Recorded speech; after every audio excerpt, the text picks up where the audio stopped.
So welcome back to my channel Short Trade. और आगे बढ़ने से पहले आपसे रिक्वेस्ट करूंगा सब्सक्राइब जरूर से कर लीजिएगा, क्योंकि इस तरह की इन्फॉर्मेशन आपको इस चैनल पर डेली बेसिस पर मिलती रहती है। अब देखो, आपको याद होगा मैंने काफ़ी दिन पहले, अप्रॉक्स 1 महीने से भी ज़्यादा हो गया है, मैं आपको एग्जैक्ट दिखा भी सकता हूँ, रिलायंस पावर के ऊपर मैंने वीडियो बनाई थी। क्योंकि आज मैं जिस स्टॉक की बात कर रहा हूँ वो भी रिलायंस पावर लिमिटेड है। 61 रुपये के लेवल के ऊपर स्टॉक पहुँच चुका है। अब देखो यहाँ पर मैं आपको दिखा देता हूँ, रिलायंस पावर मतलब काफ़ी टाइम पहले मैंने बनाई थी, ये रही 12 दिन पहले। इससे पहले भी अगर आप देखोगे तो यहाँ पर मैंने वीडियो बनाई थी, मे बी 1 महीना हो गया होगा लगभग। जो लोग जुड़े हुए हैं हमारे साथ वो लोग जानते हैं। अब फिलहाल जो है स्टॉक ने पिछले 1 महीने के अंदर अंदर कमाल का रिटर्न दिया है। देखो पिछले 1 महीने का चार्ट मैं आपको दिखाता हूँ, 60% का रिटर्न। और अब भी ज़्यादा नहीं, 10 से 15 दिन हुए होंगे मुश्किल से, 10 से 15 दिन के अंदर इसने 40% का रिटर्न निकाल के दिया, और 1 महीने में तो 60% का। अब कोई स्टॉक 60% का रिटर्न दे रहा है तो देखो भाई, छोटी बात तो बिल्कुल भी नहीं है। एक कंपनी जिसकी एक टाइम में हालत बहुत ज़्यादा ख़राब थी, मतलब इतनी ज़्यादा कि लोग इस पे मतलब बिल्कुल भी भरोसा नहीं कर सकते थे, और कुछ सालों बाद जाके लोगों का भरोसा इस तरह की कंपनीज़ पर बन जाना। हाँ, बहुत सारी अच्छी चीज़ न्यूज़ भी आई हैं, मैंने आपके साथ शेयर भी की थी। लेकिन अब जब स्टॉक 1 महीने में 60% भाग चुका है, तो क्या ऐसे में इस स्टॉक में इस लेवल पर एंट्री लेना, इस लेवल पर जब ये 60% भाग चुका है तो क्या सही है? पहले समझते हैं आखिर स्टॉक में तेज़ी का कारण क्या है। तो चलिए इसके बारे में हम यहाँ पर थोड़ा सा इसके बारे में सर्च करेंगे तो आप देखेंगे काफ़ी सारे आर्टिकल देखने को मिलेंगे। मैं लेटेस्ट आपको दिखा रहा हूँ, 4 दिन पहले का आर्टिकल है। नील अंबानी कंपनी रिलायंस पावर के शेयर में बड़े कमाल, बड़े ऑर्डर के बाद जो है स्टॉक में तेज़ी देखने को मिली है। 3 महीने में 87% रिटर्न स्टॉक दे चुका है। अब मे भी शायद मैंने आपके साथ पहले भी शेयर किया था, इसको कुछ ऑर्डर्स मिल चुके थे और कुछ ऑर्डर्स पेंडिंग में थे, तो उसमें से कुछ ऑर्डर्स यहाँ पर जो है मिलने को भी दिख रहे थे कि ये उम्मीद है कि इनको एक ऑर्डर मिल जाएंगे। तो देखिएगा, पावर सेक्टर में ऑपरेट करने वाली नील अंबानी कंपनी रिलायंस पावर लिमिटेड ने बताया कि उसकी सब्सिडरी कंपनी रिलायंस एन्यू एनर्जीज को 350 मेगावाट का ISTS कनेक्टेड सोलर प्रोजेक्ट और 175 मेगा यहाँ पर आप देख सकते हैं, 1 minute, megawatt 350 megawatt battery energy storage system के लिए सरकारी कंपनी SJVN से एक लेटर ऑफ ऑर्डर अवार्ड प्राप्त हुआ है। और ये जानकारी जो है मतलब ये जो प्रोजेक्ट है 3.33 रुपये प्रति यूनिट के हिसाब से तय किया गया है। अब यहाँ पर अगर आप देखेंगे तो इस प्रोजेक्ट में मिलने के बाद इसकी जो कंपनी की कैपेसिटी है वो 600 मेगावाट के आसपास हो गई है, और कंपनी 700 मेगावाट का बैटरी एनर्जी स्टोरेज सिस्टम भी जुड़ गया है। तो मतलब कुल मिला के अगर आप देखोगे तो यहाँ पर कंपनी के लिए एक्चुअल में एक बहुत अच्छी न्यूज़ है। मतलब सीधी सी बात समझो, इस कंपनी की कैपेसिटी जो है वो कंटिन्यू बढ़ते हुए क्रम में नज़र आ रही है, और ये कंपनी के शेयर होल्डर्स के लिए तो बहुत अच्छी न्यूज़ है।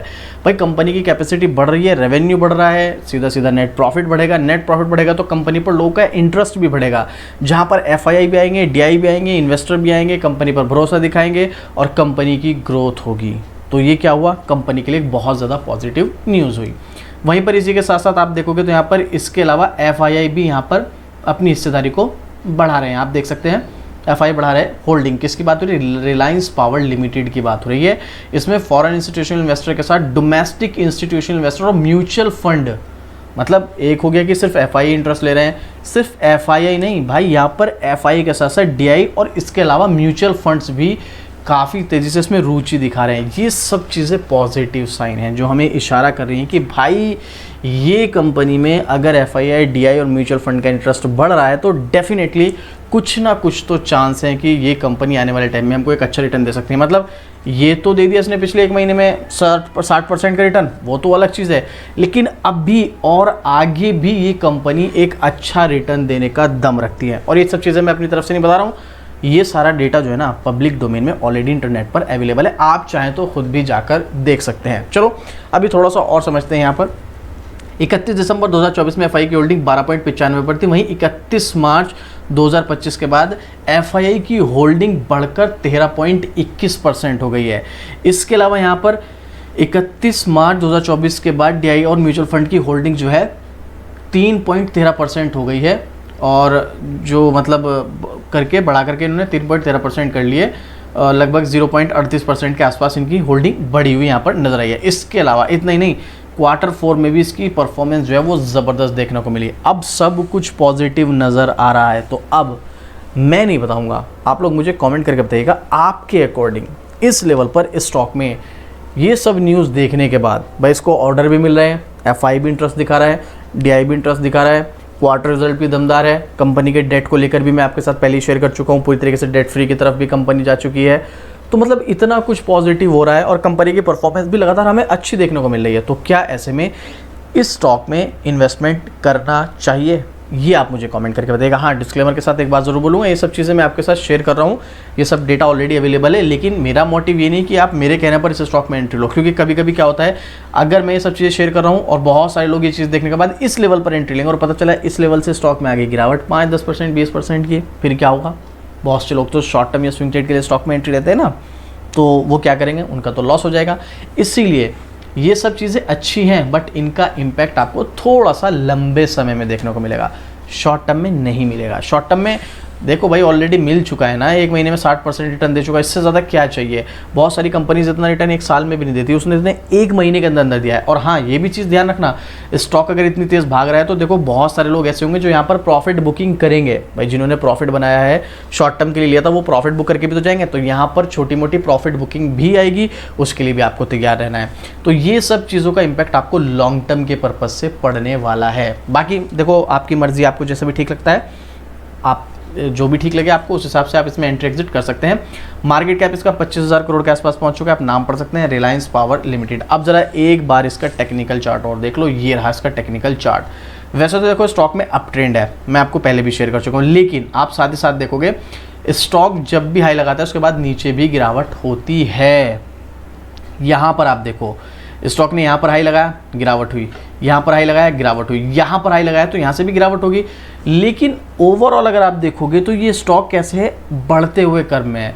तो अगर आप एज ए लॉन्ग टर्म 1 साल 2 साल 4 साल 5 साल का व्यू रखते हैं तो हो सकता है आप करंट लेवल पर अगर एंट्री लेने का प्लान कर रहे हो तो थोड़ी बहुत यहाँ पर गिरावट आकर स्टॉक नीचे आए, यहाँ से 10-20-30% भी गिर जाए, लेकिन उसके बाद स्टॉक ऊपर जाने के पूरे चांसेस है, क्योंकि इसमें सब कुछ हमें पॉजिटिव नज़र आ रहा है। अभी तक हमें कुछ भी ऐसा नज़र नहीं आ रहा है कि जिसके बेस पर हम कहें कि यार स्टॉक में बहुत प्रॉब्लम हो सकती है, नेगेटिव है, ऐसा कुछ प्रॉब्लम हमें इसमें नज़र नहीं आ रही है। अब ये जो प्रॉब्लम आएगी, ये प्रॉब्लम क्रिएट करेगी शॉर्ट टर्म वालों के लिए। मतलब आप में से बहुत सारे लोग ऐसे होंगे जो इस लेवल पर स्टॉक में एंट्री लेने का प्लान करेंगे कि चलो ये स्टॉक जो है 60 रुपये के आसपास है, हम इसे 80 पे सेल कर देंगे, यानी कि 25% की तेज़ी के बाद पता चला हुआ क्या, ये स्टॉक 60 रुपये से या 65 रुपये तक गया, या चलो 70 तक गया, और उसके बाद से स्टॉक नीचे की तरफ आ गया, कहाँ पर 50 रुपये तक। फिर क्या करोगे? ये शॉर्ट टर्म वालों के लिए प्रॉब्लम है। इसीलिए जितनी छोटी आप ट्रेड लोगे, शॉर्ट टर्म पर आओगे, स्विंग ट्रेड पर आओगे, उतना ही ज़्यादा रिस्क जो है वो बढ़ जाएगा। तो यहाँ पर इसमें रिस्क जो है शॉर्ट टर्म वालों के लिए ज़्यादा है। बट लॉन्ग टर्म के लिए अगर ये नीचे आता भी है और आपने बाय कर भी लिया तो कोई बात नहीं, आप चाहें तो नीचे आने के बाद इसको एवरेज भी कर सकते हैं, वो अब आपके ऊपर डिपेंड करता है। याद रखना, रिस्क स्टॉक है, ऐसा नहीं कि रिस्क खत्म हो गया, रिस्क रहेगा, क्योंकि मैंने आपके साथ पहले भी वीडियोस में शेयर किया। ज़रा इसका मैक्सिमम चार्ट देख लो, मैक्सिमम चार्ट ही आपको इसका बता देगा कि इसकी क्या कंडीशन थी एक टाइम में। ये देख लो आप अपने, मतलब स्टार्टिंग से अगर मैं बात करूं, ये 2008 से लेकर अभी तक 75% के डिस्काउंट पर है। चलो अब तो स्टॉक में तेज़ी आ गई, वरना 98% से भी ज़्यादा गिर चुका था। चलो अब तो अच्छी खासी रिकवरी हमें देखने को मिल रही है, लेकिन अभी भी बहुत सारी चीज़ें इसमें ऐसी हैं जिसके ब्याह पर हमें काफ़ी ज़्यादा रिस्क इसमें देखने को मिल सकता है। मैं कोई डीमोटिवेट नहीं कर रहा हूँ, ना ही मैं कोई मोटिवेट कर रहा हूँ, बट हाँ ये बात है, इन सब चीज़ों को देखने के बाद आने वाले टाइम में स्टॉक में अभी और तेज़ी देखने को मिल सकती है। बट टेम्परेरी बेस पर बीच बीच में छोटी छोटी प्रॉफिट बुकिंग भी हमें देखने को मिलेगी, जो कि हमें इस लेवल से, जो 60 रुपये का लेवल है या 65 रुपये का लेवल है, वहाँ से भी देखने को मिल सकती है। इसीलिए स्विंग ट्रेड वालों को यहाँ पर अलर्ट रहने की बहुत ज़्यादा ज़रूरत है। एक बार मैं आपको स्क्रीन की वेबसाइट पर, सॉरी मनी कंट्रोल की वेबसाइट पर एक्सपर्ट्स का ओपिनियन और देखने की कोशिश करते हैं कि यहाँ पर क्या एक्सपर्ट्स ने कोई ओपिनियन दिया है। तो सबसे पहले आप यहाँ पर नाम पढ़ लीजिएगा, रिलायंस पावर लिमिटेड। चलिए देखते हैं तो यहाँ पर कुछ ऐसा है या नहीं। एक मिनट मैं इसको हाइड कर देता हूँ। ये देखिएगा यहाँ पर रिलायंस पावर, तो एक्सपर्ट्स का ओपिनियन तो हमें यहाँ पर शो नहीं हो रहा है, लेकिन अगर आप पब्लिक का ओपिनियन देखेंगे तो पब्लिक के ओपिनियन में 82% बाय रिकमेंडेशन है और 9% सेल और 9% हमें होल्ड देखने को मिल रहा है। तो मतलब मोस्टली तो पब्लिक यहाँ पर बाय रिकमेंड कर रही है, but short term swing trade के लिए यहाँ पर थोड़ा रिस्क रहेगा, ध्यान रखना। बाकी आपकी मर्जी, आपको क्या लगता है। अगर आपके पास ऑलरेडी स्टॉक है, आप इस स्टॉक में एंट्री लेने का प्लान कर रहे हैं, एग्जिट लेने का प्लान कर रहे हैं, आपको क्या लगता है। और ये सब न्यूज़ देखने के बाद, क्योंकि अभी जो भी हमने देखा सब कुछ हमें पॉजिटिव ही नज़र आ रहा है, उसके बिहाफ पर आपको क्या लगता है, स्टॉक इस लेवल से अभी और ऊपर जा सकता है या नहीं, वो आप मुझे कमेंट करके बताइएगा। बाकी अभी भी आपका कोई क्वेश्चन, कोई डाउट है, अपना कोई ओपिनियन शेयर करना चाहते हैं तो कमेंट कीजिएगा। और यहाँ पर अगर आप चाहें तो चैनल को सब्सक्राइब भी कर सकते हैं। तो चलिए मिलते हैं फिर से इसी तरीके की और ज़बरदस्त जानकारी के साथ। जय हिंद।